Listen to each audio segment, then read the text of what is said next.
요양원에 가기 전날 나는 내 아들에게 쪽지를 남겼습니다. 나는 아직 필요 없는 사람이 아니야라고요.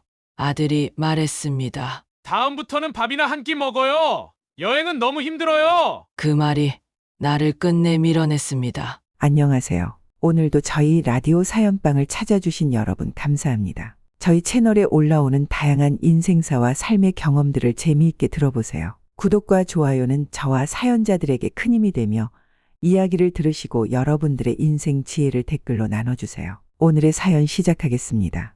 안녕하세요. 저는 강원도 춘천에 살고 있는 75살 김정숙입니다. 한 동네에서만 40년을 넘게 살았습니다. 젊었을 때는 하루가 어떻게 가는지도 모르게 바빴지요. 논밭을 일구고 겨울이면 날로 피워놓고 달 키우고 봄이면 묘종 심고 숨 돌릴 틈도 없이 살았습니다. 그렇게 정신없이 일하다 보면 어느새 해가 지고 저녁밥 짓고 아이 밥 먹이고 나면 밤이 훌쩍 지나가 있었습니다.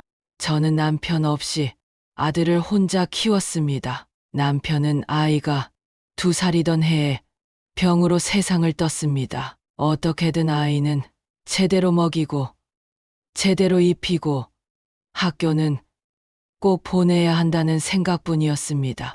당시에는 외로울 틈도 없었고 힘들다는 말조차 사치처럼 느껴졌어요. 어린 아들이 초등학교에 입학하던 날을 아직도 잊지 못합니다. 작은 교복에 책가방을 메고 뒤돌아보며 손을 흔들던 그 모습이 아직도 눈에 선합니다.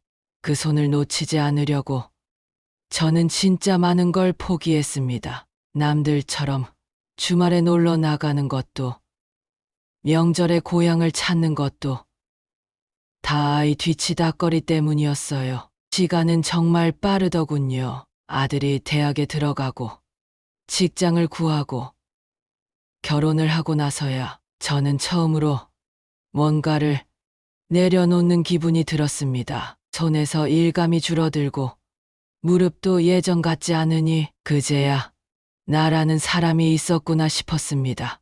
요즘은 아침에 일어나면 종종 멍하니 창밖을 봅니다. 옛날 같았으면 새벽부터 김치 담그고 부지런히 움직였을 시간에 따뜻한 물 한 잔 마시며 그냥 햇빛을 바라봅니다.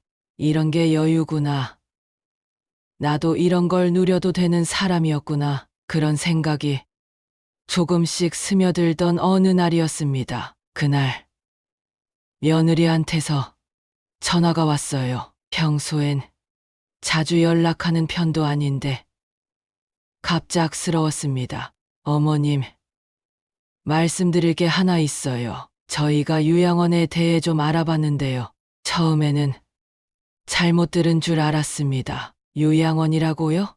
내가 아프기라도 했던가, 몸이 불편하다고 한 적도 없고 병원 간 지도 꽤 됐는데 왜 그런 말을 꺼낸 걸까요? 당황스러웠지만 내색은 하지 않았습니다. 그 순간 머릿속에 스쳐간 건 단 하나였어요. 아, 내가 이제 필요 없는 사람이 되었구나. 사람 마음이라는 게 참 묘합니다. 아들을 위해 평생을 바치고 손주를 위해 반찬을 싸고 생일마다 용돈을 보탰지만 한마디 말이면 다 무너져 버리는 게 부모 마음이더군요. 그날 이후 저는 예전보다 말이 줄었습니다. 무슨 말을 하든 결국 내 자리가 사라졌다는 걸 계속 확인하게 되는 느낌이었거든요. 가족들 안에서 당연히 함께해야 할 사람이 아니라 어떻게 배려해야 할 사람으로 바뀌는 순간을 느꼈습니다. 혹시 여러분도 그런 경험 있으신가요? 조용히 가족 안에 머물고 있었는데 어느 날 문득 내가 밖에 있는 사람처럼 느껴졌던 순간 말입니다. 사실 이 이야기를 꺼낼까 말까 망설였습니다. 부끄럽기도 하고 너무 개인적인 감정이 아닐까 싶기도 했거든요. 하지만 제가 겪은 이 감정이 누군가의 마음과 닿을 수 있다면 위로가 될 수 있다면 그걸로도 충분하지 않을까 싶었습니다. 혹시 저처럼 나이 들어서야 비로소 외로움을 느끼게 된 분들이 계시다면 이 이야기를 함께 들어주셨으면 좋겠습니다. 구독과 좋아요, 알림 설정해 주시면 앞으로도 제 이야기, 그리고 여러분의 이야기와 닮은 마음들을 하나씩 나눠가고 싶습니다. 오늘 이야기의 제목은 엄마를 요양원에 보내고 돌아오는 길. 아들은 한마디도 하지 않았다. 그 침묵이 나를 어떻게 바꿨는지 지금부터 천천히 들려드릴게요. 나는 26에 과부가 됐습니다. 남편은 철공소에서 일하던 사람이었는데 겨울에 일하다 감기에 걸렸고 그 감기가 폐렴으로 번지더니 병원에 가기 전까지 일주일도 채 걸리지 않아 세상을 떴습니다. 그때 울 새도 없었지요. 2살짜리 아들이 있었고 장례 끝나자마자 바로 장에 나가야 했어요. 새벽마다 일어나 시장에 반찬을 납품했는데 무게 있는 양은 감당 못해서 김치며 나물 위주로 했습니다. 아이를 업고 배추를 절이고 고무장갑 낀 손으로 젖병을 씻고 그렇게 하루하루를 버텼습니다. 세상은 참 바쁘고 냉정했어요. 그때는 누구도 나를 힘들겠다고 말해주지 않았고 나도 그게 당연한 줄 알았죠. 어차피 내가 무너지면 아들 먹을 것도 입을 것도 사라지니까요. 그래도 나는 아이만 보면 힘이 났습니다. 내 손으로 밥을 먹이고 학교 가는 길에 도시락을 쥐어주고 비 오는 날이면 직접 우산 씌워 따라가고 집에 돌아와 젖은 운동화를 마당에 털며 아이 이름을 부르는 게 내 인생의 전부였어요. 중학교 들어갈 때까지는 단 한 번도 운동회나 발표회를 빠진 적이 없습니다. 손잡고 마트에서 체육복을 사고 다 커서도 감기 기운이 있으면 생강차를 끓여주던 엄마, 그게 내 역할이었고 나는 그 역할에 감사하며 살았습니다. 아들은 참 똑똑한 아이였습니다. 공부를 잘했고 착했고 나보다 항상 남을 먼저 배려할 줄 아는 아이. 고등학교 졸업식 날 아들이 내 손을 꼭 잡으며 한 말이 아직도 기억납니다. 엄마, 나중에 돈 벌면 엄마 여행도 보내드릴게요. 나는 웃으며 대답했죠. 엄마는 그냥 내가 잘 자라준 것만으로도 다 받았단다. 그 말이 진심이었어요. 그땐 내가 이런 서운함을 느끼게 될 줄은 상상도 못했으니까요. 아들은 대학을 서울로 갔고 나는 텅 빈 집에서 처음으로 고요라는 걸 느꼈습니다. 그 고요가 처음엔 무서웠지만 점점 익숙해졌어요. 그리고 서서히 이제는 나를 좀 챙겨야겠다는 생각이 들기 시작했죠.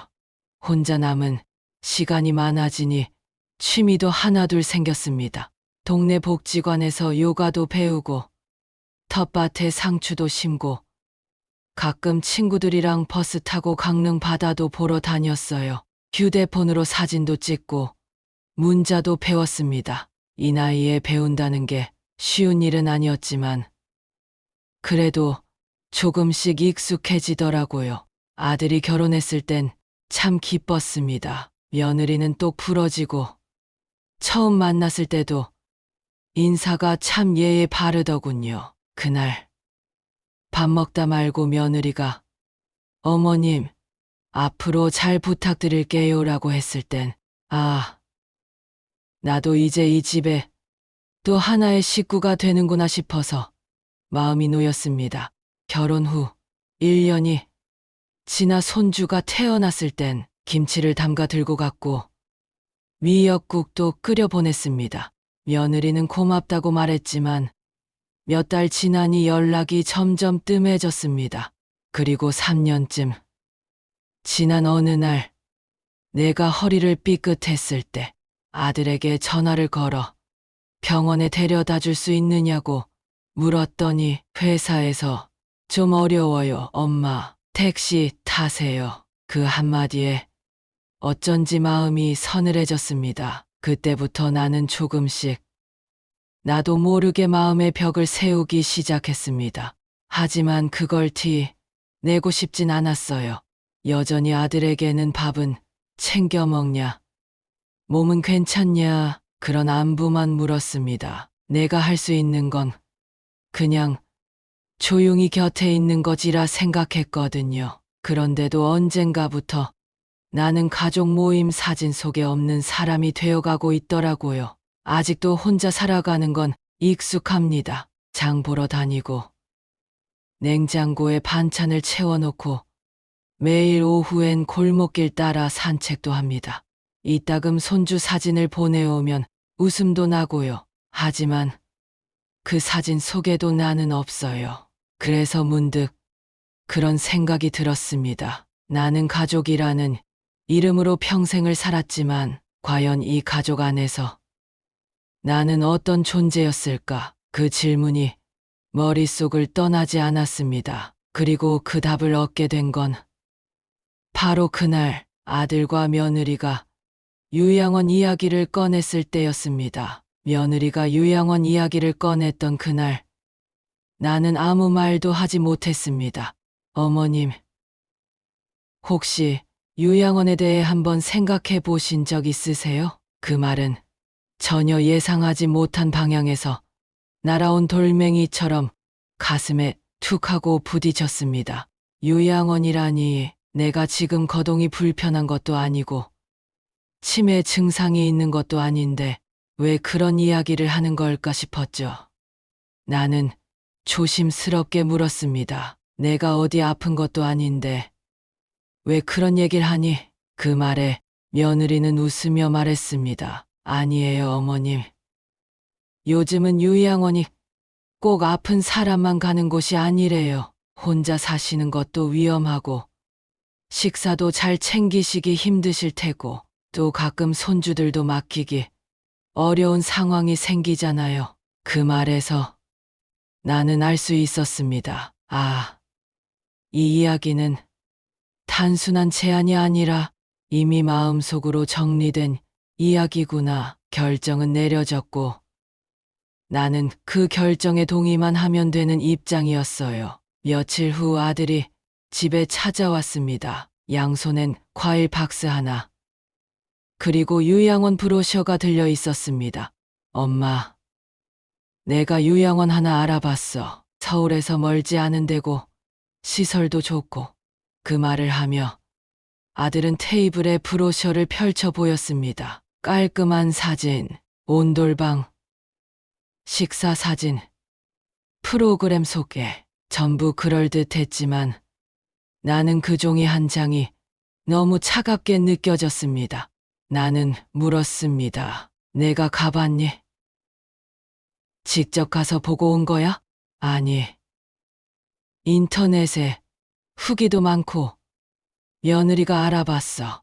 괜찮은 데래. 나는 그 순간 아무 말도 할 수 없었습니다. 나를 위해 알아봤다고 하지만 정작 나에게 물어본 적은 없었던 사람들이 내 삶의 다음 단계를 결정하고 있는 현실이 낯설었습니다. 그날 밤 혼자 앉아 커피를 마셨습니다. 커피는 식었고 마당에는 봄비가 조용히 내리고 있었습니다. 창밖을 보며 문득 이런 생각이 들었습니다. 나라는 사람이 언제부터 이렇게 조심스러운 존재가 됐을까? 왜 나는 지금 내 집에서조차 마음 편히 말을 꺼내지 못하는 걸까? 며칠 뒤 며느리에게서 또 전화가 왔습니다.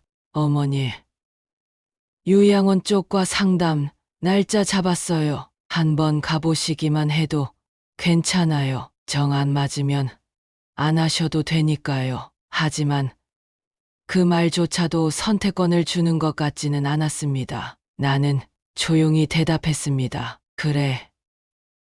한번 보긴 보자. 요양원에 가는 날 아들과 며느리는 밝은 표정이었습니다. 엄마, 여기는 프로그램도 많고 식사도 맛있대요. 어르신들끼리 친구도 사귈 수 있고 그 말은 위로 같았지만 나에게는 멀어지는 거리처럼 느껴졌습니다.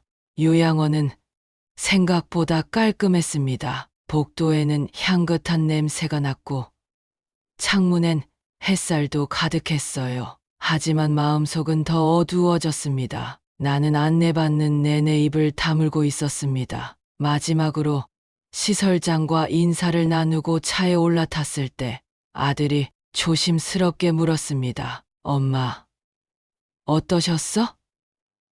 생각보다 괜찮았지? 나는 대답 대신 창밖만 바라봤습니다. 멀어져가는 나무들, 지나치는 사람들, 그 안에 나는 없었습니다. 그날 밤 아들 집에서 저녁을 먹게 되었습니다. 아들 부부는 손주와 함께 밥을 먹고 있었고 나는 식탁 옆 끝에 앉아 조용히 숟가락을 들었습니다. 식사 중간에 며느리가 말을 꺼냈습니다. 어머니, 사실은 그 요양원 예약도 해놨거든요. 다음 주에 방이 난다 해서요. 한번 계시면서 결정하셔도 돼요. 나는 그제야 확신했습니다. 아, 이건 선택이 아니구나. 나는 이미 결정된 안에 끼워진 이름 하나일 뿐이구나. 내가 떠올랐던 건 오래전 아들이 초등학교에 들어가던 날이었습니다. 그날 손을 놓고 운동장으로 들어가던 아이를 바라보며 이제 시작이구나 했던 그 마음. 지금은 그 손이 나를 놓고 점점 멀어지는 순간이었습니다. 그 밤 나는 혼자 방에서 조용히 눈을 감았습니다. 자식이 나를 위해 선택한 공간. 하지만 나는 그 안에서 단 한 번도 나의 의견을 묻지 못했습니다. 내가 이 집에서, 이 가족 안에서 언제부터 조용한 짐이 되었을까? 그 생각에 잠 못 이루던 밤이었습니다. 요양원 얘기를 꺼낸 후 아들과 며느리는 더 자주 연락을 해오기 시작했다. 예전 같았으면 반가웠을지도 모를 그 전화가 요즘은 오히려 부담으로 느껴지기 시작했다. 어머니, 다음 주에 잠깐 시간 되세요? 요양원 쪽 서류 몇 가지 작성할 게 있어서요. 엄마, 병원 진료도 같이 예약할게. 건강검진은 요양원 들어가기 전에 받아야 하니까 이제 나는 그들의 일정표 속 한 줄이 되어 있었다. 함께 밥을 먹고 대화를 나누는 게 아니라 무언가를 해결해야 할 일처럼 여겨지는 느낌이었다. 병원에 가는 날 아들은 회사에서 휴가를 냈다. 진료를 마친 뒤 간단히 점심을 먹자며 근처 식당에 들어갔다. 음식이 나오기를 기다리며 나는 조심스럽게 물었다. 너희가 생각하는 그 요양원 말이다. 내가 꼭 들어가야 하니? 아들은 놀라지도 않았다. 오히려 준비한 듯이 대답했다. 엄마, 우리는 엄마 혼자 있는 게 늘 걱정이야. 요즘 무슨 일 생기면 도움받을 사람도 없잖아. 요양원은 시설도 좋고 사람들도 있고 프로그램도 다양하고 엄마한테 나쁠 게 없어. 며느리는 말없이 고개를 끄덕였다. 나는 그 순간 내 말을 기다려주는 사람이 없다는 걸 느꼈다. 나는 식사를 하다 말고 젓가락을 내려놓았다. 입맛이 없었다. 손주의 생일날 나는 미리 손으로 뜬 조끼와 직접 만든 과일떡을 준비해 갔다. 아들이 문을 열며 반갑게 맞이했지만 며느리는 눈빛 하나 주지 않았다. 거실엔 이미 케이크와 선물이 잔뜩 쌓여 있었고 내가 가져간 떡은 조용히 부엌 한쪽으로 치워졌다. 어머니, 애들이 요즘 이런 떡은 잘 안 먹어요. 케이크만 먹으려고 해서요. 그 말에 나는 괜찮다고 웃었지만 손에 들고 있던 조끼 상자는 그냥 가방에 넣었다. 생일 파티가 시작되자 가족 사진을 찍었다. 며느리 가족, 아들 가족, 아이 친구들, 그리고 나는 그 어디에도 포함되지 않았다. 어머니, 사진은 됐어요? 요즘엔 손주들 중심으로만 찍어요.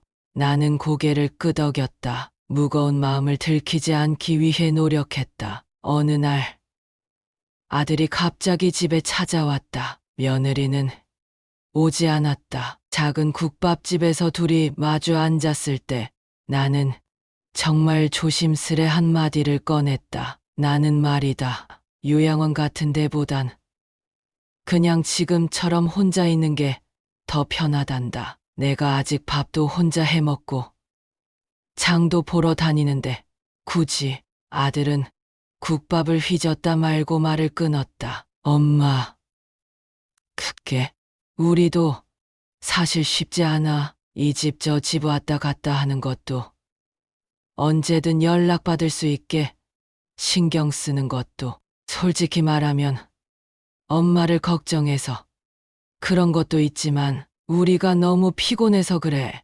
그 말이 끝났을 때 나는 웃음이 나려다 멈췄다. 걱정이라는 이름 아래 나는 불편함이 되어버렸다. 아들의 표정에는 미안함보다는 설득을 끝냈다는 안도감이 서려 있었다. 그날 이후 나는 스스로 준비를 시작했다. 서랍 속에 미리 챙겨둔 속옷, 약봉지, 휴대폰 충전기, 그리고 작년 겨울에 산 따뜻한 니트 가디건. 하지만 이상하게도 짐을 싸는 손이 자꾸 멈췄다. 하나씩 넣다 보면 생각이 많아졌다. 나는 누구를 위해 살아왔을까? 그리고 지금 나는 누구의 인생을 방해하고 있는 걸까? 요양원에 들어가기 전 주말 아들은 내게 말했다. 다음 주 월요일 아침에 데리러 올게. 짐은 가볍게 싸두시고 마음 편하게 생각해. 한두 달만 있다 오셔도 돼. 체험 삼아서. 나는 고개를 끄덕였다. 그래. 체험이면 되지. 그 말이 그렇게나 가볍게 들릴 줄 몰랐다. 그날 밤 작은 접시에 사과를 깎아 먹으며 나는 오래전의 나를 떠올렸다. 아들이 어린 시절 혼자 자전거를 타고 골목을 나갈 때 뒤에서 두 손으로 안장을 잡고 있던 그 느낌. 놓으면 넘어질까봐 손을 놓지 못했던 그때의 마음. 이제는 그 손을 붙잡고 싶은 사람이 나였고 그 손을 피하고 싶은 사람이 내 자식이 되어 있었다. 다음 주 요양원에 가기로 한 날짜가 점점 다가올수록 나는 마음속에서 수많은 감정들이 뒤엉켰다. 슬픔, 분노, 체념, 외로움. 그 중에서 가장 큰 건 말하지 못한 말들이 나를 무겁게 한다는 것이었다. 아들아, 엄마는 지금도 혼자 잘 살아. 그게 너희에게 부담이 되는 걸까? 아니면 엄마가 있는 게 불편한 걸까? 그 말 한마디 입 밖으로 꺼내는 게 그렇게 어려울 줄은 몰랐다. 요양원 입소를 일주일 앞둔 어느 날 아들에게서 전화가 왔다. 엄마, 다음 주 월요일 아침에 갈게. 날씨가 추워질 테니 따뜻하게 입고 있어. 짐은 많이 필요 없어. 거기 가면 필요한 건 다 있으니까. 나는 고개를 끄덕였지만 그 목소리에 응답하지는 않았다. 그저 전화기 너머로 들리는 말들을 조용히 듣고만 있었다. 전화를 끊고 난 뒤 나는 오랜만에 오래된 사진첩을 꺼냈다. 아들이 첫 돌을 맞이하던 날 떡과 미역국을 차려두고 혼자 찍은 사진. 유치원 때 비 오는 날 노란 우비를 입고 내 손을 꼭 붙잡던 아이. 군대 가는 날 터미널에서 내 어깨를 토닥이며 금방 다녀올게라던 그 표정까지. 그 시절의 아이는 어디로 갔을까? 내게 엄마 걱정 마.